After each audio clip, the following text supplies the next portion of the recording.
Welcome to the Cutmaker Podcast, your home for all of your PGA, DFS, and bets. My guest this week is Brian Kirschner, longtime member of the PGA betting streets. Brian, welcome. Your podcast. Tell us about your podcast. I know you were kind enough to join us just after you recorded. Welcome. Tell us about your pod and what you guys were talking about tonight. Jeff, I appreciate you having me on. Very excited to talk about this tournament in particular. I think it's one of the best events on the PGA Tour schedule. But yeah, I have a podcast very similar to yours. I have a new guest on every week, and we talk about the course. We talk about the guys that we're betting, the reasons we give to convince ourselves that someone is going to win a tournament on a given week. I like to have people I'm friends with on that are entertaining and funny. And I just like to make people laugh and be entertaining, and maybe once in a while be lucky enough to give out a winner in the outright market. I love it. Well, that's there's not enough entertainment in the golf handicapping streets. Everybody's people are very serious. So the more entertaining, the better, right? So I appreciate that. So yeah, you mentioned it. We're at the Memorial this week at Muirfield Village, one of the most iconic courses and tournaments on tour. Some modifications here in recent years to make it a little longer, make it a little tougher. So when you look at this, Brian, and you're looking at guys you're going to bet, how much are you factoring in how they played here 10 years ago, 5 years ago, relative to, say, the last year or two? Yeah, I do think that there definitely have been some changes to the course that definitely might, put into question people's results from a couple of years ago. But I still do think that if someone has a good result from 2013, 2014, I do think it still holds some weight, because at the end of the day, you can only change a course so much. I think that if they played well in very difficult years, I think that's a bigger plus. I do think it's going to play pretty difficult in this edition, just given the weather in the area recently, kind of Jack's requests about this tournament playing a little bit harder. So I expect a winning score, around minus 12 to minus 14 this week. So, it's definitely gonna be a difficult test. It is every year, and I do think that finding golfers that have played well since the changes they've made is definitely a big plus. I agree. I think when I look at this, and I looked at the top of the board this week, Brian. Every week everybody has a model they build, right? And it's almost ad nauseum, everybody talking about models.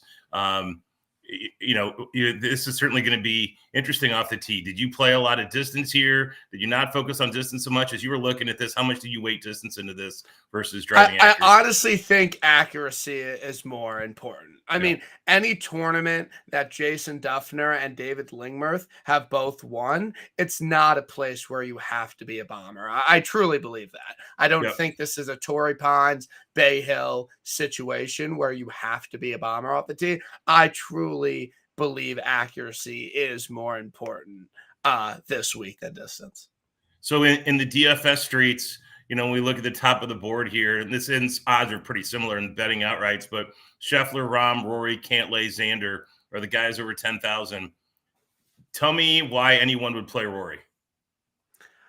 I think that, looking at ownership right now, looks like he's going to be about half the ownership of Cantlay and Rahm and Scotty. And I think that people are not going to play Rory because it's not very common where you have the best players kind of in the world right now, the best ball strikers right now. The top three are Scotty, Rahm, and Cantlay. They also are all unbelievable here. So they're all playing amazing, and they all have great results at this tournament. So for that reason, there's not much reason to not play at least one of them and go to Rory, who has some mixed results and truly is not having an amazing season by any stretch at all. So I don't know why people would play Rory unless you are just going from it from an ownership perspective and you want some leverage on the field. But I think that the odds of Rory missing the cut are much higher than the other three that we mentioned. Oh, I think, and you said it'll be half. I bet you it'll be a quarter. I mean, of Scheffler and Rahm's ownership. I mean, I bet you. I'll be surprised if Rory's higher than 6%. I mean, Really? honestly, yeah, I really am. I mean, because you keep in mind, you got Xander in there too, right? People like playing Yep. Xander. People will play Xander over Rory. People will play Morikawa over Rory, or he's right there. They'll certainly play Cantlay, Rahm, and Scheffler. I bet you Rory's going to come in at 6%, and that's you hit the nail on the head though. He's a terrible bet, but if you're making 20 DK lineups, you might throw him in one. You're doing 150, you might throw him in 3 or 4, right? You're to your point. He's a really good leverage play. And if you're going to play multiple tournaments, he's probably worth looking at. Aside from that, I can't even imagine on a single entry or anything else playing Rory. So I think terrible bet, but interesting high volume leverage play. In the nines, guys like Morikawa, Hovland, Day, I think are all going to be interesting. Tyrrell Hatton will be pretty popular, down to Justin Thomas, who's God only knows, right? I mean, then it gets interesting. What do you do with Justin Thomas? Would you play him at all in DFS? You're probably not going to bet him, even though 30-1 on JT with good course history here is something. I mean, are you going to take a shot at 30-1? Are you going to play him at all in DFS? What are your thoughts on JT? No, I'm kind of out on JT this year. I think this is a case where a lot of people are waiting for him to turn it around, but there really hasn't been much promise with him this year. He has not kind of done everything well together one week. One part of his game has always been missing. So I'm out on JT this week. I'm not playing him in DraftKings. I'm not betting him. I just think that something has been off with him all year, and I don't think this is the most perfect get right spot in the world for him this week. So I'm out on JT. How about Even if Hovland? he's good at Hovland, I'm a little bit concerned about the run of golf he's been on. In a vacuum, this is a great course for Hovland. He's an amazing driver. He's an amazing long iron player, pretty good bent grass putter. But I think that we saw the toll the PGA played on him at the Charles Schwab Yeah. last week in the final round. He's now playing again. So I think in a vacuum, like I said, it's a great play, but I'm worried about the fatigue factor with Hovland this week. So I'm out on him as well. So in the 9K range, and that Morikawa, Day, Hatton, Sanjay, Fitzpatrick, who's your main guy there in that range? Yeah, I mean, probably the most popular selection, but I'm going to go Hatton. I Yeah. really do think the way he's playing this year has just been unbelievable. He's a lot of really great finishes. He's been very consistent. And a lot of golf, like, although it's in Ohio, I feel like there's some similarities with a lot of Florida golf courses. He's obviously amazing in Florida. Would have won the Players if Scotty Scheffler wasn't a generational player that played an unbelievable 4 rounds. So I'll go, in my opinion, with the safest option in Hatton, someone that's very accurate off the tee, but still has some distance. Amazing short game, great putter. So I like Hatton the best out of that bunch. All right, so you're not Team Sanjay? No, I'm not. I think he's a safe play. I do think that the leverage might be nice on him after he's disappointed people in the past 2 weeks. Um, I do think from an ownership perspective, he's a good play, but I do think that his run might be over a little bit after those past 2 missed cuts. I mean, there's no reason he should have missed the cut at Colonial last week. So I think something's a bit off, and I think that his run of top 10 every week is over. Brian, the guy who I'm really, really interested in this range, and I'm shocked on a lot of levels looking at matchup pricing here, is Fitzpatrick. Yeah. I think 40-1 is a tremendous price for Fitzpatrick here. But what shocks me is I'm looking at the matchups, and he's a good-sized dog to Hatton, a good-sized dog to Sanjay, only a small favorite over Burns, only a small favorite over Ricky Fowler. And here's a matchup I can't explain. Gun to your head, minus 110 either way. You got Fitzpatrick priced against Cam Young. I love Cam Young, but he is lost. Yeah. He is lost. I cannot imagine a world where I'm betting Cam Young in a matchup over Matt Fitzpatrick now. Can you? I can. I think that's a great matchup. I like it. I also like the Fitz over Burns matchup a lot. I think Fitz is a great play this week. He was one of the only people to shoot in the 60s that year that Rahm won, and it was insanely difficult.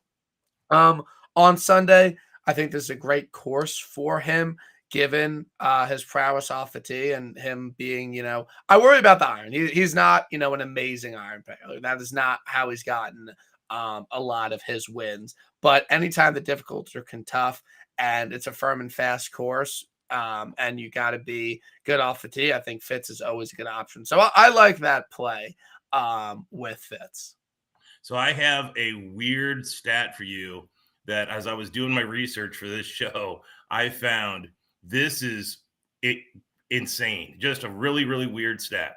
So Fitzpatrick has his second best putting performance of his career here at Memorial and his two worst. He has his two worst. Yeah, he lost like 9 strokes putting here. And then 7 another year. Yeah. So, I mean, it's insane. So it's like, I mean, because you think about it, like if you just normalize, if he's just just loses 1 stroke putting in some of those, his differences are dramatically different. He certainly doesn't miss the cut. That just really struck me. I mean, to see a guy have gain 8 strokes one year and lose 9 strokes and 7 strokes 2 other years, the worst of his career. I mean, it just is mind-boggling to me. So I was like super, super, super confident I was going to play 100% Fitz in DFS. I mean, I'm like locked in. Now I'm going to dial it back some because, I mean, that's not nothing, right? It's like there's something to that. I mean, it's like he can putt well here, and he probably will, or he could putt fucking horribly. Yeah, I don't think you should. If you're really confident, I don't think you should dial back your exposure. I think he's probably due to putt well. Again, everyone knows how good of a putter he is. I think last year was an anomaly, so I wouldn't be too concerned about the putting. But it is really odd to say, and I remember him being a really popular play last year. Here, he was playing unbelievable golf, and then came here, hit the ball great, and just couldn't make a putt. Then goes out and wins the U.S. Open 2 weeks later. So yeah, I think Fitz is a great play this week. I like him here. So interesting. I think will be super polarizing. And I'm certainly one of those people who's polarized right now. I played 100% Spieth last week. God forbid he makes the cut at his best course. That was something to see. I bet a lot of people are going to hop off Spieth this week. But again, another guy who's played well here. I think he's a tremendous DFS play, but is Spieth a bet you can make this week? So unfortunately, the way I structured my card, I bet Cantley at 10-1, and I'm not one of those guys that bets someone at 10-1 and 2 guys in the 20s. And like I like to structure my outright card to return about 7x. So I was really limited in the guys I could bet, but I don't understand the Spieth number because it's not like he has bad course history here. He actually has played really well here in his career. And this was a guy that people were betting at 10-1 a couple of weeks ago to win the Byron Nelson. He's someone that gained over 5 strokes off the tee at Oak Hill. And, we've seen Jordan Spieth win golf tournaments after a miscut at a place he should play well at. Last year, he missed the cut at the Masters and then goes out and wins the RBC Heritage at a very high number. So I think it's a very similar situation.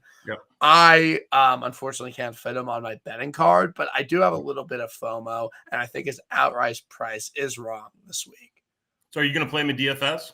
Yeah, I'll play Spieth. I'll play Spieth in DFS because if I'm going to play Cantley and Hatton and some higher owned guys, I need some leverage somewhere. So I would play like a 9% Jordan Spieth this week. Yeah, and so speaking of chalk, I think I think the highest owned guy on the board is going to be Corey Connors. Yeah. I think people are in on the, accuracy off the tee here. Does he have? I think he has pretty good course history here. He does. He's got good course history. He plays long par 72s well. I mean, his current form's good. His long-term form's, I mean, there's nothing not to like about Corey Connors. Yeah. I mean, he's priced reasonably at 8,300. But I think he's a way better bet than a DFS play, right? Because this is the exact scenario too, where you'll see 25% Corey Connors, and what could go wrong? Yeah, he could definitely miss a cut. I also think, unfortunately for you, Brooks is not playing, but I also do think like Oak Hill is like a decent comp to this place. We've seen Jason Duffner. He only has a couple wins on the PGA Tour, and one of them is here, and one of them is at Oak Hill. And I thought Firestone was a pretty good comp to Oak Hill, another place Jason Duffner has played well. So kind of like Northeast, bent grass, long courses that you need to drive it straight.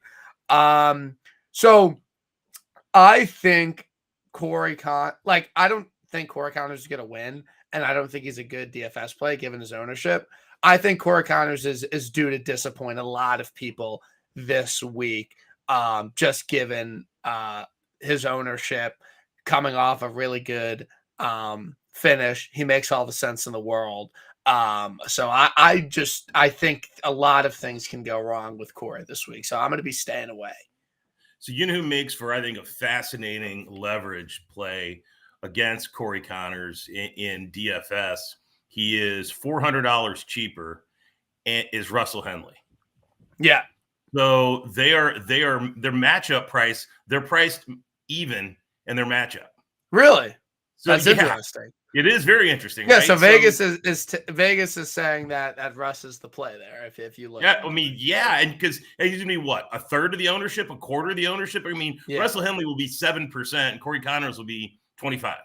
And there's not much of it. They're very similar golfers. They're in a lot of ways, accurate off the tee, and they're really good iron players and poor putters. Yep. And Henley's got really good course history here. He plays long par fives well. So, I mean, the difference is current form.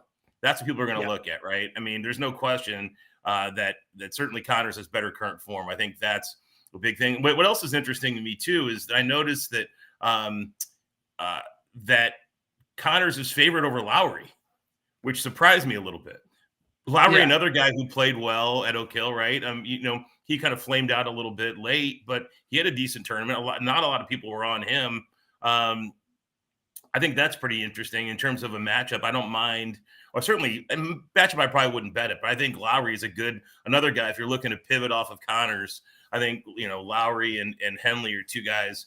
I think, but I've heard a lot of people talk him up. I think we're going to have a Siwoo chalk week, which will be interesting because I think Siwoo's a good play. But I don't, I say Siwoo chalk. I don't know I think it's 15% probably wouldn't be too high. That's about where I don't know how highly owned he'll be because I think everyone wants to play Adam Scott and everyone wants to play Lowry. So I'll be curious to see that. I do think he'll probably be like 13, 14%, but I don't think his ownership will get too out of control given Scott being the same price as him. What the hell happened to Tom Kim? Remember when Tom Kim was the guy? I'm seeing he's like projected kind of highly owned this week. I don't like that at all. I think that is due for disappointment. Well, I mean, it's just I'm looking at it. I'm just thinking. In January, he was the hot guy everybody was talking about. Yeah. Tom Kim was the guy that's going to light the tour on fire this year after the tournaments late in the year. And I mean, don't get me wrong, he's talented, but I think that's interesting. But I'm going to be really curious to see what Griot's ownership is going to come in at, because I honestly kind of feel like he's not have good history here. Doesn't play really well on super long par fives. Yeah. But obviously, I think he will be under-owned, though, just because of the narrative. You can't win back-to-back weeks. Right? Oh, he just won. We can't play Griot again. I don't think he'll be a popular play at all. I don't either. And so if you told me I'm going to get 5% Griot in the form he's in, I would play him. Yeah. No, I think that makes sense. I think that's good. That's what I'm thinking. DFS. I'm going to play some Griot because like Keegan and Woodland will be they'll be double the ownership of Griot at least. I think Woodland will be popular. He's always popular. People love playing Gary Woodland. I think he's a fine play. And I mean, if you're going to make a bet at over 100-1, I mean, Gary Woodland's a 100-1 bet. I think that's not a bad. Did you bet Woodland at all? Who'd you bet in the 100-1? If you got 10-1 Cantlay, you got to be always Keegan. I love Keegan. I always bet Keegan. Okay. I was on him at the Zozo. I was following him around at the PGA. He gave me a little fist pump. Nice. I love Keegan, and I always love playing Keegan on long, difficult courses. Yeah. That's just kind of where he plays well. And at one point, he was one off the lead at the PGA Championship. He played well, but he just kind of couldn't hold it together for all 4 days, which was very tough to do at Oak Hill. I love playing Keegan on Northeast courses. I love playing Keegan on bent grass courses. So yeah, Keegan is my guy. He's my favorite bet over like 90-1. Definitely going to play him in DraftKings. I think Keegan's a pretty safe play this week. I don't see him missing the cut. I think he has some upside as well. How about a guy who is interesting how well he grades out and he's performed well here, despite the fact that I guess we talked about length not being everything. Denny McCarthy, I think, is going to be pretty interesting this week and somewhat popular as putting matters. We know he's going to putt well. He's going to make everything he looks at. But short-term form looks really good. And I'm just thinking about a top 20 bet on McCarthy. I mean, top 10 is really good. Top 20, I think those are interesting markets for him. 150 is great. I mean, now he's not going to win the tournament, but I think he's a really good DFS play and top 20, top 30 bet. Yeah, no, and the thing about Denny is that he always plays well on courses you wouldn't expect him to play well at. He always plays well on long, difficult courses, which you would be like, okay, I want to play him at like the Sony and the John Deere, but he always disappoints there for whatever reason. But yeah, this is a guy that, finished top 10 or top 15 in the major at the Country Club last year and has a very elite skill set. And his putter. So yeah, I think Denny's a good play. And I just think for the fact that people don't think of this as a Denny course, this definitely could be a good spot for him. Another guy who plays well on long, difficult courses you wouldn't expect to, and who's played well here is Kuchar. And I think that more proves the point that, again, distance isn't everything. And it's way more important to just pound fairways all day and have an elite short game. That is literally Matt Kuchar. Matt Kuchar drills a lot of fairways, and he has one of the best short games on tour, and that's why he's really successful here. And that you also described Harris English. Yeah. Go ahead. No, I'll be curious to see what people do with Harris English because he was very popular play. I don't know, very popular, but people definitely liked him at the PGA Championship. And he obviously missed the cut, and it wasn't really even close. And then he goes out the next week and plays really well, but has a disappointing Sunday.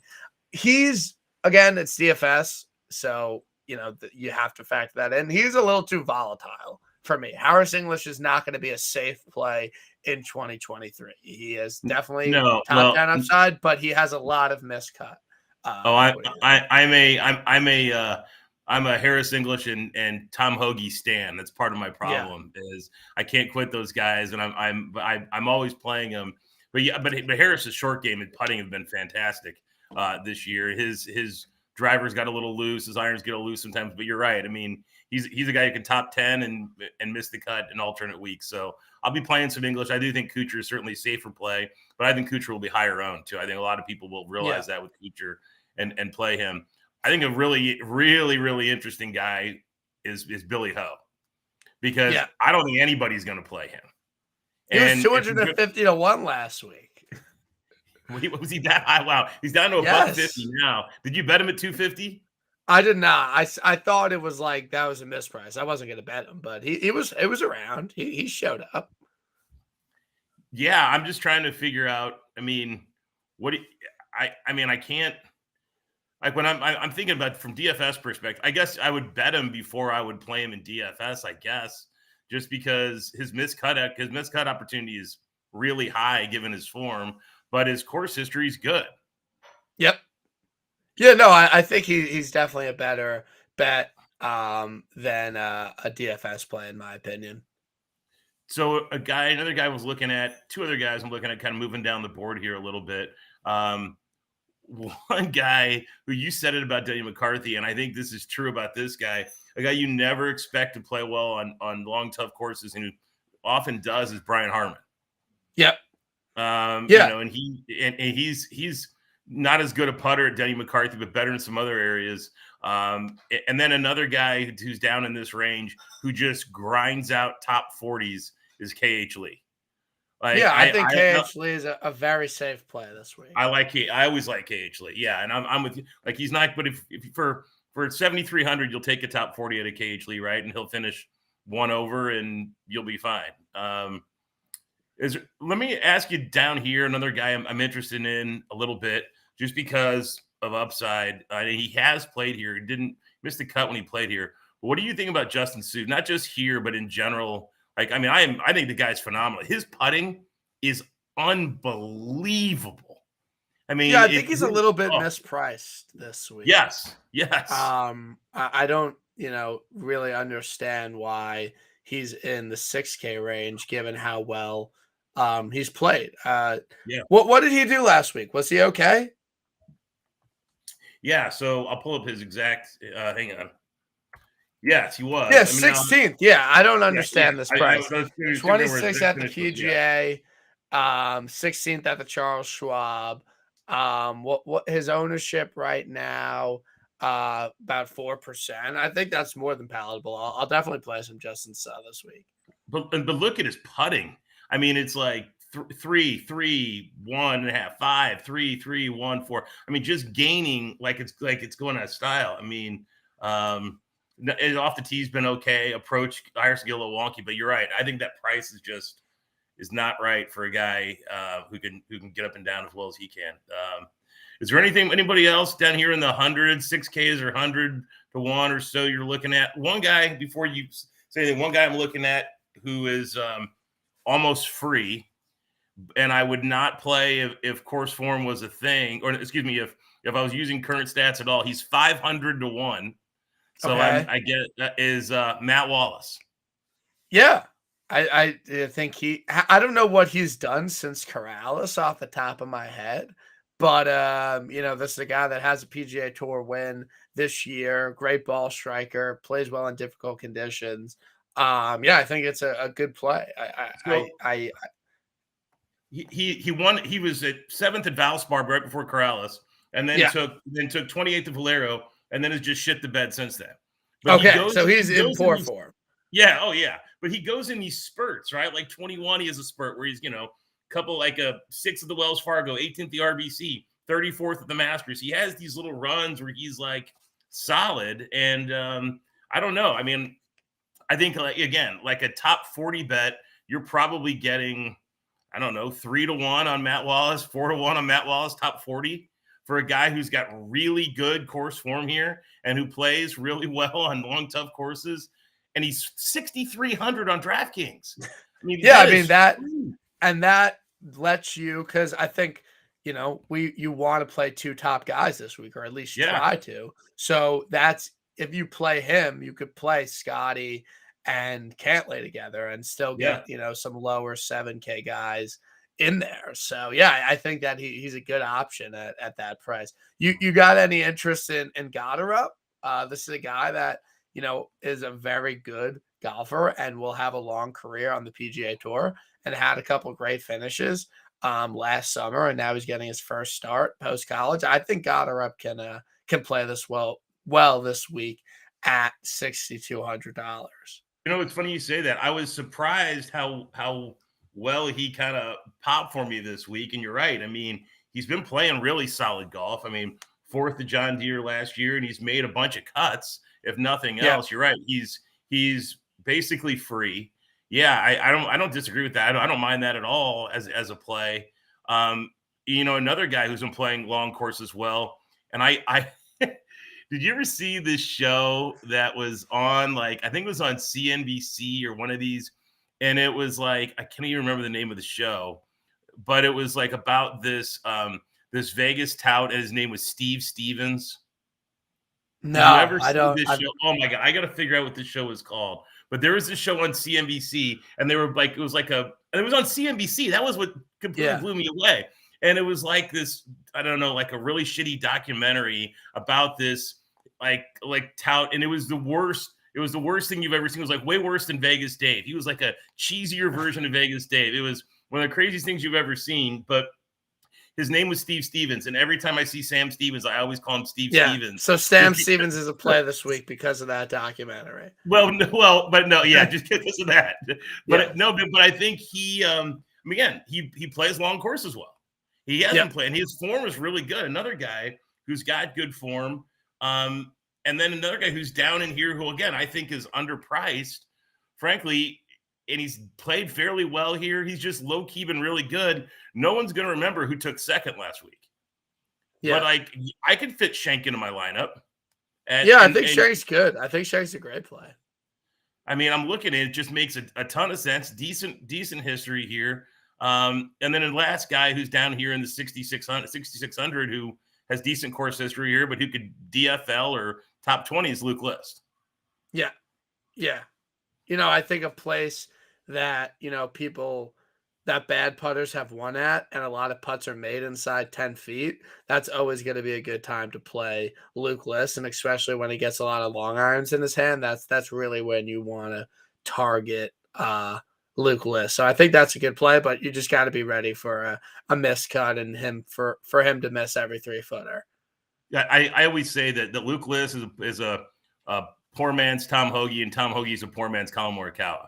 So that's kind of the good long iron, suspect putting kind of but man, I there's no way I'm playing Hoagie this week.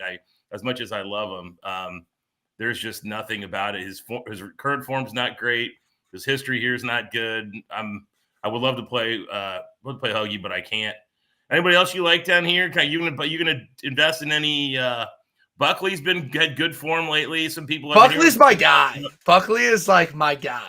I was on him at the Sony, so I'm like forever indebted to him. Like if he ever wins and I'm not on him, that will be a really sad day. I really worry about. I don't think this is a Buckley spot. I worry about. He's horrible around the green. It's going to be very important. And he's an elite driver, which you can always just be like, okay, I'll play Hayden. He's an elite driver. But I worry about the irons and the around the green. But I'm the first one to play Buckley always, but I don't think this is a great spot for him. Yeah, I went to Mizzou, and he's a Mizzou guy. He and Malnati are my two Mizzou guys that I always shout out to whenever I see him on the course. But yeah, Buckley, I liked him in general. I was on him when that was just a tough scene when he was blew it. Was that 6 months ago? How long ago was that? That was at the Sony. Yeah. Okay. In January. Yeah, I guess so. It was. January. I don't know. He kind of blew it. I mean, that was a tough. And then Siwoo like chipped in. I mean, like Buckley made like a 20-footer, and then Siwoo immediately chipped in. Yeah. He missed like. It's fine. That was a tough one for me. I've had a rough year in the outright market, so that ticket to win $3,000 would have gone a long way. But it's okay. It's okay. All right, so Brian, give us your card. You got Cantlay at 10. I got PC. I got Cantlay at 10, and then the first person I bet this week was Dick Fowler. Not gonna miss Dick's win this year. He's playing unbelievable. He's playing really well for himself. He has the course history here. I do think he's a way safer. Again, obviously, like he's way more likely to finish T12.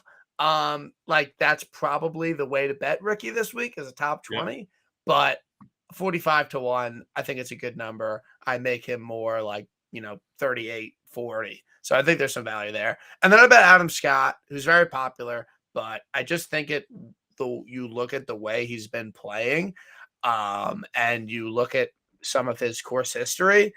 I think Adam Scott has one more in him. And I think this is a place where, an older gentleman could win. I only got 3 guys this week. I really keep it, kind of tight when I'm betting a guy 10-1. So that is my outright card. What is your outright card for the week? So I'm finalizing mine now, to be honest with you, and the only bet I've made right now outright is Fitz at 40-1. Okay. And I'm going to murder the Fitz Cam Young matchup. That's going to Okay. be my biggest bet of the week by a mile. Okay. That's going to be my biggest bet of the week. I absolutely love that play. So yeah, I'll be on that for sure. I'm debating. I may sprinkle a little Spieth because Okay. I I think think it's a good bet. it's the price, right? I think it's the price is right. So I'm probably Fitz and Spieth. One of the things I'm thinking about one of the things I love about DK and you can make an argument either way about DK and a lot of different things. I think we all agree on that. But one thing I really like about DraftKings is the ability to parlay other sports and other kind of kinky things. Like I've parlayed, I don't know, a million different things. So what I'm probably going to do is parlay either Scheffler or Rahm with the Nuggets to win the NBA title Okay.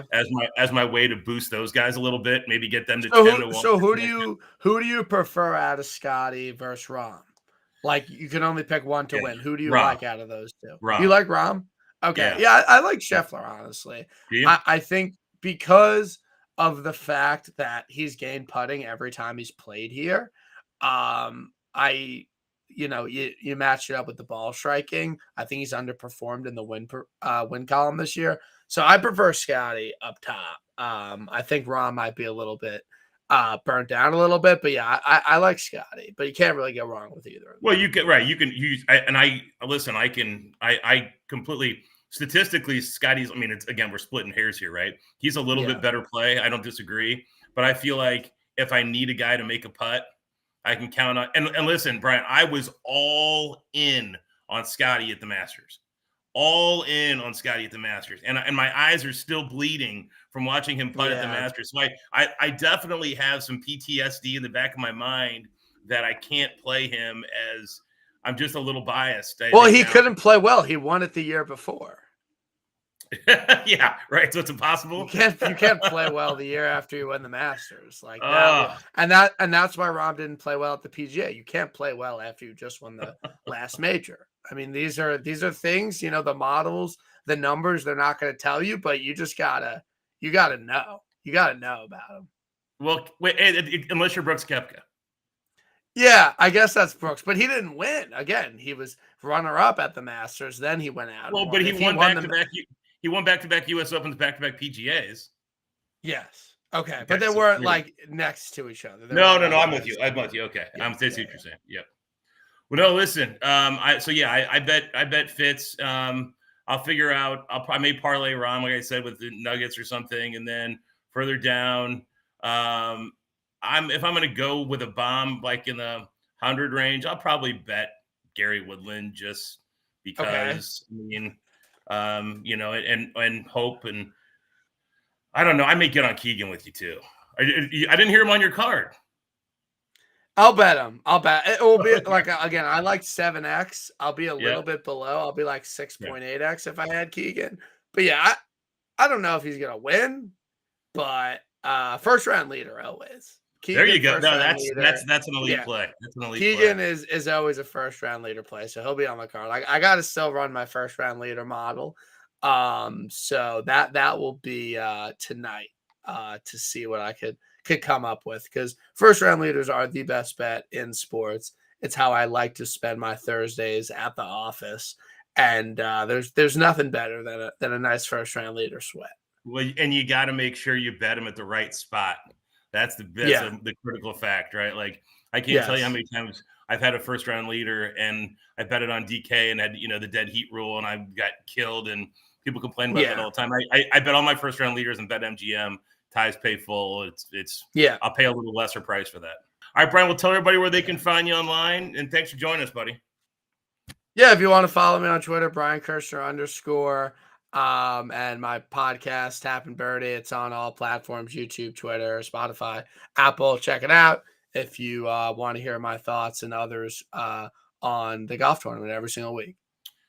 Brian, thanks again for joining us. Everybody, you can find me at Cutmaker Jeff. Find our pod at Cutmaker Pod. We'll have join our Telegram channel too, guys. It's been great. We do a lot of live plays on there, and then whenever we update our site with all our matchups and everything, we post on the Telegram channel. That's my best thing is round by round matchups. You don't want to miss those this weekend. So, Brian, thanks again, guys. We'll talk to you next week.